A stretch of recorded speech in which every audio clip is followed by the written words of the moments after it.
Mga misis, tanong lang. Paano kung ang problema sa bahay hindi pera? Hindi anak. Hindi third party. Kundi wala nang hanay sa disenyo ng Diyos. May mga babae ngayon sobrang pagod na. Ginagawa na lahat pero bakit parang walang kapayapaan sa tahanan? At minsan, hindi alam ng mga misis na sobrang halaga pala ng ginagampanan nila sa espiritual na kondisyon ng pamilya. May kwento tungkol sa mag-asawa. Naiwan ni misis yung sasakyan na nakaandar. Galit na galit si Mr. Sabi niya, hindi ko maintindihan kung bakit ginawa ka ni Lord na sobrang ganda pero parang ang tanga mo minsan. Ang sagot ng misis. Ginawa ako ni Lord na maganda para mahalin mo ako at ginawa niya akong tanga para mahalin kita. Sa totoo lang, maraming babae ngayon hindi na na-appreciate. Hindi na nakikita yung tunay nilang halaga. At kapag kultura ang nagturo sa marriage imbis na si Lord, unti-unting nasisira ang pamilya. Sa Genesis chapter 2 verse 18 sinabi ng Diyos, hindi mabuti na ang lalaki ay mag-isa. Gagawa ako ng helper suitable for him. Ang ibig sabihin ng helper hindi katulong. Hindi mababa. Hindi extra. Si Eva ay ginawa ng Diyos upang makumpleto ang pagkatao ni Adan. At may divine order si Lord. Una, God. Pangalawa, Kristo. Pangatlo, lalaki. Pang-apat, babae. Hindi ito tungkol sa mas mataas o mas mababa. Ito ay tungkol sa assignment at alignment. Parang sa kalsada. May maliit na kotse at may malaking truck. Kahit mas malaki yung truck, siya pa rin ang magbibigay kung yung maliit na sasakyan ang may right of way. Ganon din sa marriage.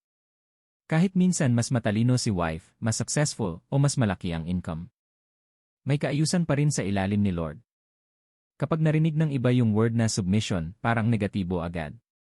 Pero ang biblical submission hindi pagiging katulong. Ibig sabihin, buong pusong pagpapasakop sa ilalim ng kaayusan ng Diyos. At tandaan ito. Ang unang loyalty ng babae ay kay Lord. Kaya kung ang husband ay lumalayo sa Diyos, hindi ibig sabihin susunod ka sa kasalanan. Mas mataas pa rin ang authority ni Lord. Parang garage door. Kahit pindot ka ng pindot hindi bumubukas. Bakit? Out of alignment yung sensor.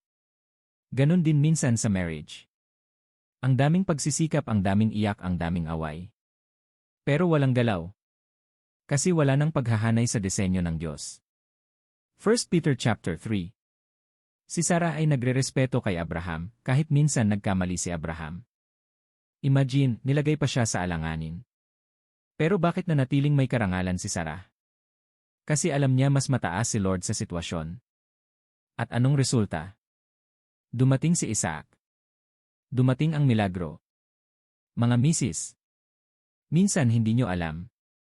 Yung respeto ninyo, yung gentle spirit ninyo, yung panalangin ninyo. Yun pala ang ginagamit ni Lord para baguhin ang kondisyon ng tahanan. Minsan yung mister na parang halimaw ngayon. Posibleng maging prinsipe kapag patuloy siyang nakakakita ng karangalan, respeto at pagmamahal. Kaya ito ang tanong. Nakahanay pa ba ako kay Lord sa marriage ko?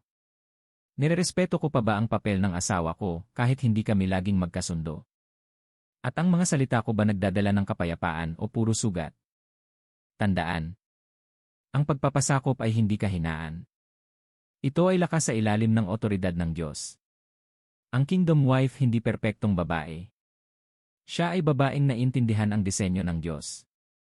Namumuhay sa pagpapasakop ayon sa Biblia. At nagbubukas ng pinto para sa milagro ng Diyos sa pamilya. Mga kapatid na babae, handa ba kayong maging kingdom wife?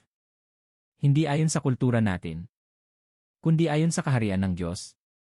Dahil kapag nakahanay ang pamilya sa Diyos, doon pumapasok ang kapayapaan, kagalingan, panunumbalik at milagro ng Diyos. Tayo'y mag-pray. Panginoon, salamat po sa iyong disenyo para sa marriage. Tulungan mo ang bawat misis na maging mapagmahal, marunong rumespeto at nagtitiwala sa iyo higit sa lahat. Ihanay mo ang bawat tahanan sa iyong kalooban. At buksan mo ang pinto ng iyong presensya, kapayapaan at milagro sa bawat pamilya. Sa pangalan ni Jesus, Amen. Kung may natutunan ka rito, share mo ito sa isang misis, future wife o pamilya na nangangailangan ng encouragement. At comment mo, Lord, ihanay mo ang pamilya namin.